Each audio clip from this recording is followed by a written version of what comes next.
93 episode Bigg Boss season 6 Malayalam ആണ് പറയുന്നത്. ഇന്ന് ഇന്ന് ഋഷി അഭിഷേകും കൂടെ ഒരു കോൺവെർസേഷൻ ഉണ്ടായിരുന്നു അർജുനെയും ശ്രീധുവിനെയും പറ്റി. നമുക്ക് എല്ലാവർക്കും തോന്നുന്ന ഒരു ഡൗട്ട് തന്നെയാണ് അവരിപ്പോൾ അതവിടെ ചർച്ച ചെയ്യുന്നത്. നമ്മളിപ്പോൾ കുറേ നാളുകൊണ്ട് ഈ കാര്യങ്ങളൊക്കെ നമ്മുടെ മനസ്സിലുണ്ട്. ഋഷിക്ക് ഇപ്പോഴാണ് ഇതൊക്കെ ഒന്ന് തോന്നി തുടങ്ങിയെന്ന് തോന്നുന്നു. ഋഷി ഇപ്പോഴാണ് അതിനെക്കുറിച്ച് സംസാരിക്കുന്നത്. അപ്പോൾ അഭിഷേക് പറയുന്നുണ്ട്, പുറത്തുനിന്ന് വന്ന എല്ലാ വൈൽഡ് കാർഡുകൾക്കും അറിയായിരുന്നു ഇവരുടെ കോമ്പോ പുറത്ത് എങ്ങനെയാണ് പോകുന്നതെന്ന് അറിയാമായിരുന്നു എന്ന് അഭിഷേക് പറയുന്നുണ്ട്.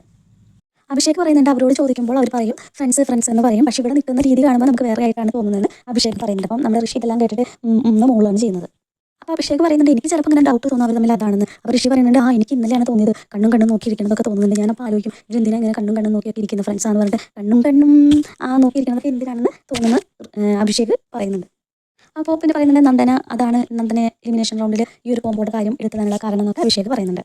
പിന്നെ ബിഗ് ബോസ് അനൗൺസ് ചെയ്യുന്നുണ്ട് ഫിനാലെ വീക്കാണ്. 6 മത്സരാർത്ഥികൾ സീസൺ 6 6 മത്സരാർത്ഥികൾ എന്നൊക്കെ പറഞ്ഞിട്ട് കൺസ്റ്റന്റ് എന്നൊക്കെ പറഞ്ഞിട്ട് അവശേഷിക്കുന്ന നിങ്ങൾ 6 പേര് എന്നൊക്കെ പറഞ്ഞിട്ട് ബിഗ് ബോസ് അനൗൺസ് ചെയ്യുന്നുണ്ട്. ഫൈനൽ 6-ലെത്തിയ എല്ലാവരെയും ബിഗ് ബോസ് അഭിനന്ദിക്കുന്നുണ്ട്. എല്ലാവരും കൈയടിച്ചിട്ട് അവരുടെ സന്തോഷം പങ്കിടുന്നുണ്ട്. പിന്നെ ഒരു പെട്ടിക്കുള്ളിൽ ജാൻമണിയുടെ എൻട്രിയാണ്. ജാൻമണിയെ കാണുമ്പോൾ എല്ലാവരും ഹാപ്പി ആയിട്ട് ജാൻമണിയുടെ അടുത്തേക്ക് ചെല്ലുന്നുണ്ട്. അപ്പോൾ നമ്മുടെ അർജുൻ മാത്രമാണ് ഒന്ന് മാറി നിൽക്കുന്ന പോലെ തോന്നിയത്. അർജുൻ എന്തോ ജാൻമണിയെ കണ്ടപ്പോൾ എന്തോ ഒന്ന് മാറി നിൽക്കുന്നുണ്ട്. അർജുൻ എന്തോ ഒരു അടുത്തേക്ക് ചെല്ലാനൊരു ബുദ്ധിമുട്ട് പോലെ തോന്നി. ജാൻമണി അതേപോലെ തന്നെ ബാക്കി എല്ലാവരുടെ അടുത്തേക്കും നല്ല ക്ലോസ് ആയിട്ട് പോകുന്നുണ്ട്. അർജുൻ്റെ അടുത്തേക്ക് മാത്രം പോക്കത്തിൽ കുറഞ്ഞ പോലെ എനിക്ക് ഫീൽ ചെയ്തു. പിന്നെ ഇവിടുന്ന് പോയിട്ടുള്ള കാര്യങ്ങളെക്കുറിച്ച് ഇവിടുന്ന് പോയാലാണ് ഈ വീടിൻ്റെ വില മനസ്സിലാകുള്ളൂ എന്ന് ജാൻമണി പറയുന്നുണ്ട്. അപ്പോൾ ജിൻഡോ പറയുന്നുണ്ട്, അതാണ് ഇവിടുന്ന് ഒരു പ്രാവശ്യം പോയപ്പോൾ ഞാൻ പറഞ്ഞില്ലേ, അപ്പോൾ അതുകൊണ്ടാണ് ഞാൻ നന്നായത്, എനിക്ക് ആ വില മനസ്സിലായതുകൊണ്ടാണ് ഞാൻ പിന്നെ നന്നാവാൻ തീരുമാനിച്ചതെന്ന് ജിൻഡോ പറയുന്നുണ്ട്. അപ്പോൾ എല്ലാവരും കൂടെ ചിരിക്കുന്നുണ്ട്. ജാൻമണി ജാസ്മിൻ്റെ അടുത്ത് പോയിട്ട് പറയുന്നുണ്ട്, Jasmine I'm so sorry, really sorry എന്ന് പറയുന്നുണ്ട്. ജാൻമണി ലവ് യു എന്ന് പറയുന്നത് ജാസ്മിൻ പറയുന്നുണ്ട് ലവ് യു ടു. പോകാൻ നേരത്തെ എൻ്റെ മനസ്സിലുണ്ടായിരുന്നു, പക്ഷേ ഇപ്പോൾ അതൊന്നും എൻ്റെ മനസ്സിലില്ലാതെ ജാസ്മിൻ പറയുന്നുണ്ട്. പിന്നെ അർജുൻ ജാസ്മിനോട് ചോദിക്കുന്നുണ്ട്, നീ ഗബ്രീനെ വെയിറ്റ് ചെയ്യാണ്, അല്ലെങ്കിൽ ഗബ്രിക്ക് വേണ്ടി വെയിറ്റ് ചെയ്യാണ്, അവൻ വരും എന്ന് പറഞ്ഞിട്ട് ജാസ്മിനെ ആശ്വസിപ്പിക്കുന്നുണ്ട് അർജുൻ. കിച്ചണിൽ ശ്രീധു അർജുനും കൂടെ ഒരു കോൺവെർസേഷൻ പതുക്കെയാണ് പറയുന്നത്. ആർക്കും മനസ്സിലാവില്ല എന്തിനാണ് അവളെ പോയി കെട്ടിപ്പിടിച്ചത് എന്ന് ചോദിക്കുന്നുണ്ട് ജാസ്മിനെ. എന്തിനായിരിക്കും അവളെ പോയി കെട്ടിപ്പിടിച്ചതെന്ന്. പിന്നെ ജാൻമണി പറയാണ്, ഞാൻ പറഞ്ഞില്ലേ ഞാൻ പോകുമ്പോൾ 2-3 ആൾക്കാരെ കൊണ്ടുപോകുന്നത്, അതുപോലെ തന്നെ ഞാൻ പോകുമ്പോൾ കൊണ്ടുപോയില്ലേ സിബിനും പൂജയെന്ന് പറഞ്ഞിട്ട് ജാൻമണി ഭയങ്കര ശരിയായിരുന്നേ. പിന്നെ ശ്രീധുവിനെ ഒന്ന് കളിയാക്കുന്നുണ്ട്, ഉറങ്ങിക്കോ മോളെ ലൈറ്റ് ഓഫ് ആക്കിയിട്ടെന്ന് പറഞ്ഞിട്ട്.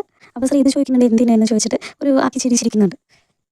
പിന്നെ ജാൻമണി പറയുന്നുണ്ട്, ജാൻമണി വിചാരിച്ചു വോട്ടിങ്ങിൻ്റെ കാര്യം അവിടെ അകത്തുള്ള ആൾക്കാർ നോമിനേറ്റ് ചെയ്യുന്ന ആ വോട്ടാണ് അതാണ് നോക്കുന്നത് എന്ന് വിചാരിച്ചു. അപ്പം കൂടുതലുള്ള ആൾക്കാർ പോകും എന്നാണ് ജാൻമണി വിചാരിച്ചത്. അല്ലാതെ ഈ പ്രേക്ഷകരുടെ വോട്ടിനെ കുറിച്ചൊന്നും ജാൻമണിക്ക് വലിയ അറിവുണ്ടായിരുന്നില്ല എന്നൊക്കെ പറയുന്നുണ്ട്. അപ്പോൾ ജാൻമണി വന്നിട്ട് ഇത്രയൊക്കെയാണ്, എല്ലാവരും ആക്റ്റീവായിരുന്നു. അർജുൻ ഒഴികെ ബാക്കി എല്ലാവരും ആക്റ്റീവായ പോലെ തോന്നി. ജാൻമണിയുടെ അടുത്തേക്ക് വരാതെ അർജുൻ മാറി നിൽക്കുന്നതായിട്ട് എനിക്ക് ഫീൽ ചെയ്തു. പിന്നെ ബിഗ് ബോസ് മത്സരാർത്ഥികൾക്ക് ഒരു ടാസ്ക് കൊടുക്കുന്നുണ്ട്. അതിൻ്റെ ജഡ്ജായിട്ട് ജാൻമണിനെയാണ് വെച്ചിരിക്കുന്നത്. ഒരു ബലൂൺ തട്ടി കളിക്കാൻ വേണം, അതേസമയം ഡ്രസ്സ് ഇടുകയും വേണം. ഒന്നിന് മുകളിൽ ഒന്നായിട്ട് ഡ്രസ്സ് ഇടുക.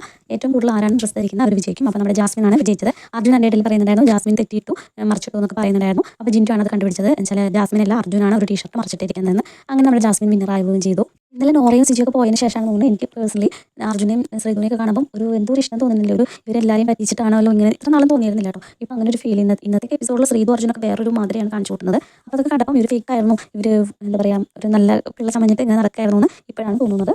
അപ്പം ഹൗസിലുള്ളവർക്കും ചിലർക്കൊക്കെ ഇപ്പം അങ്ങനെ തോന്നി തുടങ്ങിയിട്ടുണ്ട്. അപ്പോൾ ഇത്രയേ ഉള്ളൂ, ഇത്രയേ ഉള്ളൂ. പിന്നെ നമ്മുടെ യമുന റാണി വന്നിട്ടുള്ള കാര്യങ്ങൾ ജിൻഡോനെ പറ്റി, ജിൻഡോൻ്റെ ചായനെ കുറിച്ച് സംസാരിക്കുന്നുണ്ടായിരുന്നു. വീട്ടിലും ഇതാണ് ഇപ്പം ഈ ചായയിലെ ജിൻഡോക്ക് ഉണ്ടാക്കി കൊടുത്തത്, പിന്നെ എങ്ങനെയാണ് ഇതിൽ പറയാതിരിക്കാന്നൊക്കെ യമുന റാണി ജിൻഡോനെ കളിയാക്കുന്നുണ്ടായിരുന്നു. ആ ഒരു ചായ ഇഷ്യൂ കാരണം എനിക്കിപ്പം എല്ലായിടത്തും ഇതാണ് അവസ്ഥ എന്നൊക്കെ പറയുന്നുണ്ടായിരുന്നു. യമുന റാണി വന്നപ്പോൾ നമ്മുടെ എന്താണ് ജാസ്മിൻ എൻ്റെ പഠിച്ചോനെ ഞാൻ ആഗ്രഹിക്കുന്ന ആളായിരിക്കണേ എന്ന് പറഞ്ഞിട്ടാണ് ഓടിച്ചെന്നിട്ട് ആ കാർബൺ ബോക്സിൻ്റെ ഉള്ളിലേക്ക് നോക്കാൻ പോയത്. അപ്പോൾ നമ്മുടെ യമുന റാണീനെ ആയിരുന്നു. അത് യമുന റാണിയെ കണ്ടപ്പോൾ അയ്യോ എൻ്റെ ഗബ്രി ചേട്ടനല്ലോ എന്നുള്ളൊരു വിഷമം ജാസ്മിൻ്റെ മുഖത്തുണ്ടായിരുന്നു. അപ്പോൾ ജാസ്മിൻ ഗബ്രി വരാനുള്ള കട്ട വെയിറ്റിംഗിലാണ്. എന്തായാലും ഗബ്രി വരുമ്പോൾ എന്തായാലും ബിഗ് ബോസിൻ്റെ TRP കൂടും, ആൾക്കാരും കൂടും, എല്ലാം കൂടും. ബിഗ് ബോസിനുള്ളിലുള്ളവരും അത് കാണാൻ വെയിറ്റിംഗ് ആണ്. പുറത്തുള്ളവർ ഗബ്രി വന്നിട്ട് എന്താണ് ജാസ്മിൻ ഗബ്രിയും തമ്മിലുള്ള കോമ്പോ വീണ്ടും കാണാൻ എല്ലാവരും വെയിറ്റിംഗ് ആണ്. ഇപ്പോൾ തോന്നുമ്പോൾ അർജുനും ശ്രീധുവിനേക്കാളും ഭേദം ഗബ്രി ആയിരുന്നു എന്ന് തോന്നുന്നുണ്ട്. ഗബ്രി ആണെങ്കിൽ എന്തെങ്കിലും ഒരു കാര്യം നടന്നേനെ.